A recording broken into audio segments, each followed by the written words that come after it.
Welcome and thank you for joining me in the artistic impression. Van Gogh, the great Dutch master of Impressionism, who sometimes been called as post-impressionist and the other time as expressionist. Whatever they called him, it doesn't make any difference. To me, he was a great master of color and brushstroke. When he was painting his most famous piece, Potato Eaters, he hasn't yet discovered the importance of colors. When he learned about the colors, he became master of it. His bold, colorful brushstroke is one of the best examples of the freely working artist. Look at Potato Eaters, one of his earliest work. The use of color is dull.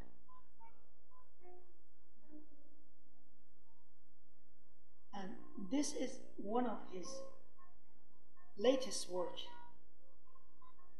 He made this piece in 1888, a year before he passed away. You compare yourself to colors and the brush strokes. Now I am sure that the you viewer will understand how much colors and brush strokes are important. I have made a painting and I used his technique of brush strokes and color, and I would like to share it with you. I bring it to you.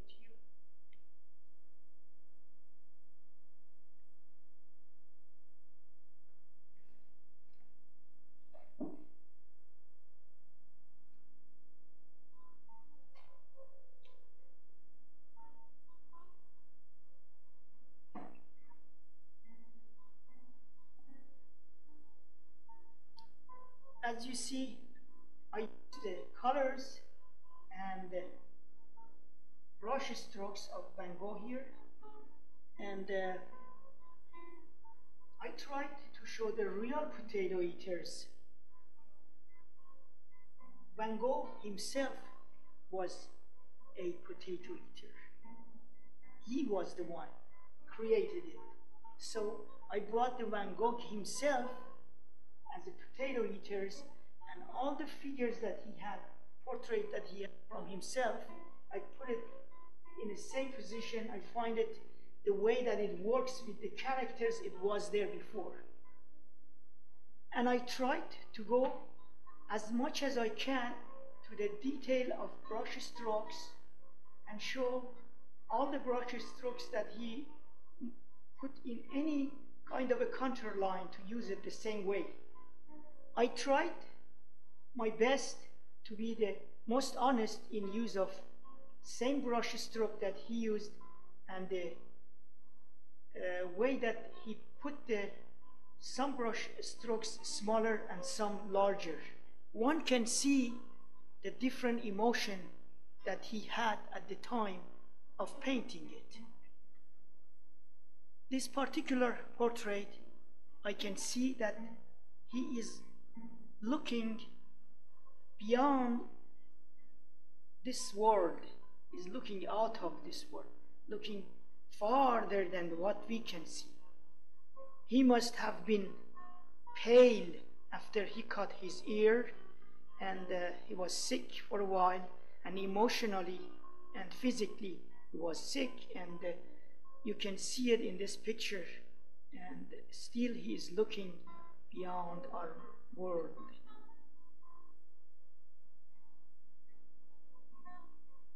I painted myself as a potato eater in this picture, and I am sitting in front of the master.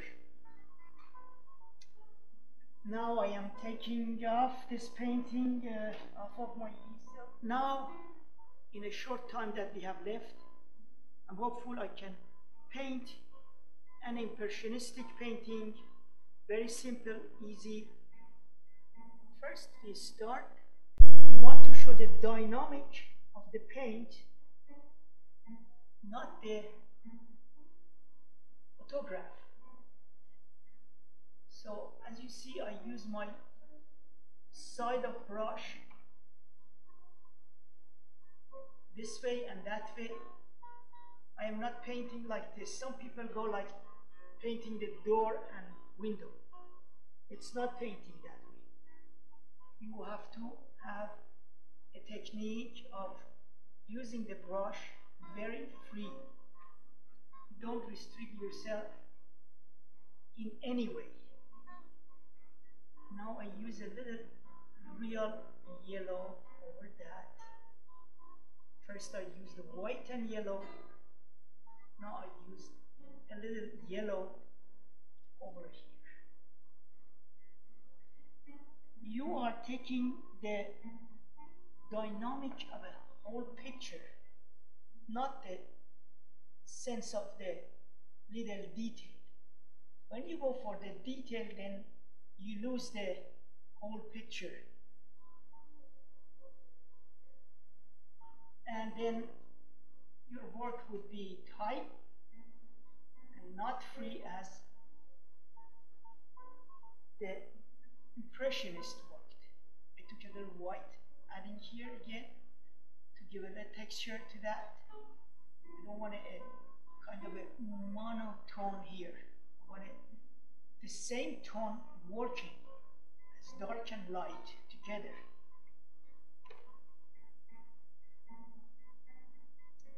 I come more in this area too.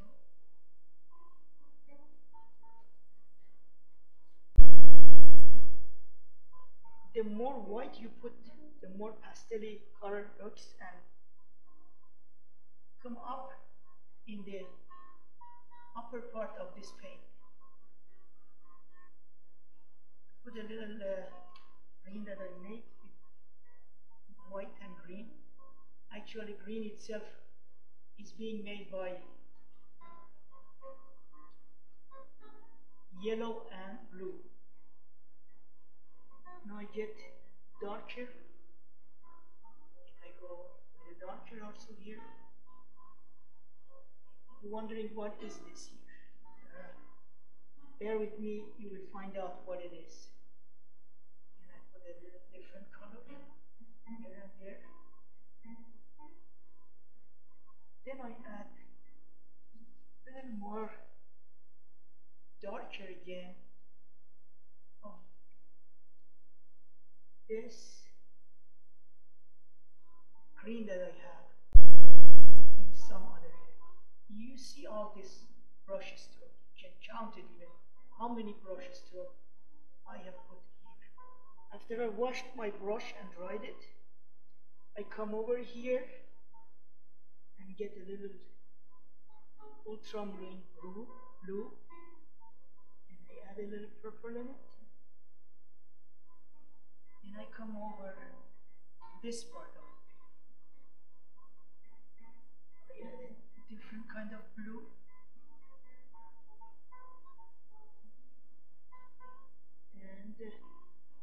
And again different kind of blue. And probably sometime we add a little white in it too.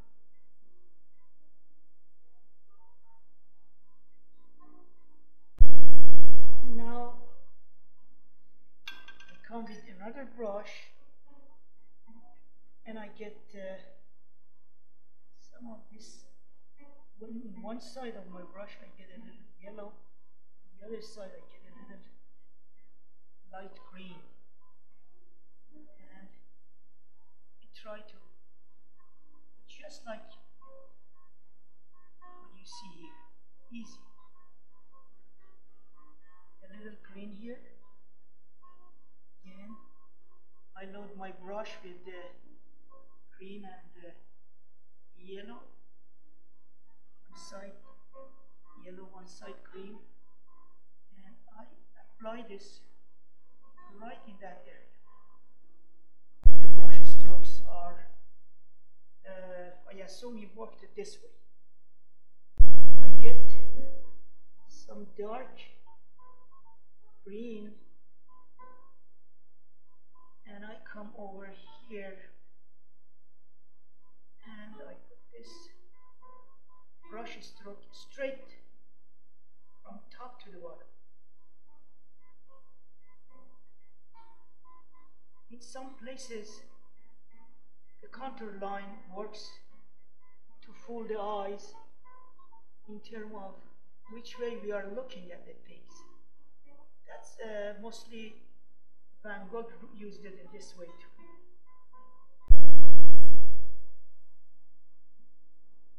I wash my brush again here. Take the purple color out. I come here to the green. Two different kind of green. Now I put the brush stroke big and bold like that. As you see, I have one side of brush in one green and another side in another green. So with each stroke, you are giving the shape of the green in the same time.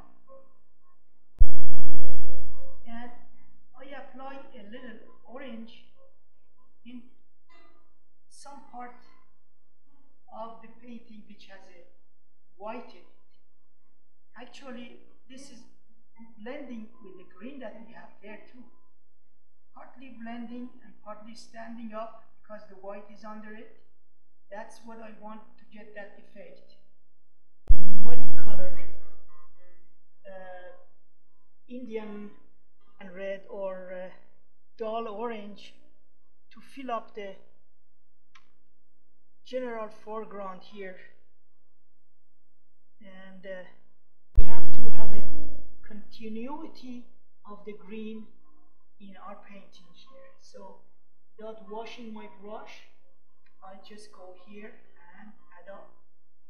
Still can go very fast and put the blocking of this foreground here with the muddy color.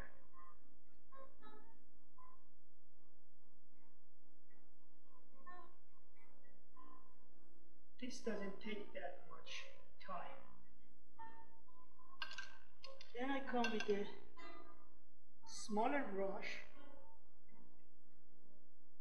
and work the smaller brush and work with the green over this muddy color that we put there.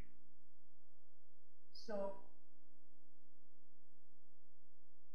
again, I am using the brush stroke on the way that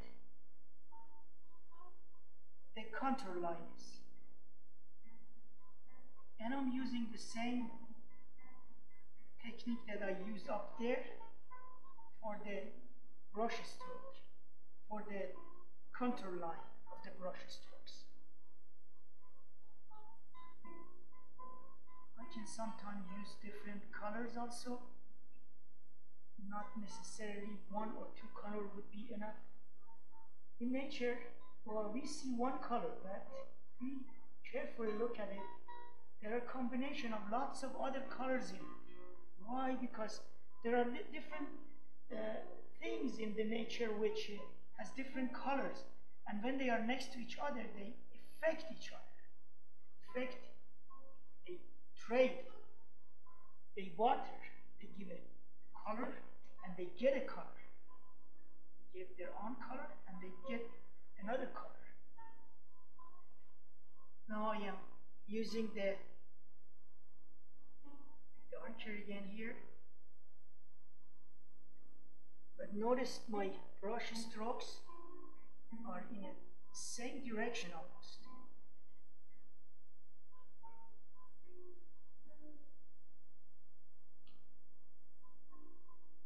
Almost in the same direction. start making some, like there is a tree here. This was a tree that we were painting here. So what I do, I just go with this small brush and make those like olive trees and things that Van Gogh made. Trees with lots of branches coming out. If anybody goes to the Arles and the area that in South France that Van Gogh was working there and sees those trees, they're just like what he painted really. It's all beautiful, beautiful branches with the characters. Brush strokes around it like so, or like so. And that shows that tree is sitting there. And to make it show that there is a little tree right here by this small brush that I have, and get a darker color and lighter color, and another tree right here. I can put another tree right here with putting some dark color in here and then light color in the dark area. We're using the contrast, and at the same time we are not trying to make it come again with the trunk of this tree, and you go back to your small brush and give few branches out to this tree, and you want to feel the aesthetic of this tree also not being lost. Actually, when you go with it, so much of detail, then you lose it. As soon as you're going with a little kind of touch, like what I'm doing here, and you don't lose the essence of it. Also, I believe I have to use a little lighter color with the color that is between these two, with yellow and blue mixed, and adding a little touch in the corners, some places like that. That shows that the edge is not harsh. The edge of this blue is not harsh and cutting through, but also showing that in the far distance how the paint are blended together. Now we are getting to the final touch of painting. As I said, we don't want to fuss so much about it. Voila! A masterpiece of Van Gogh.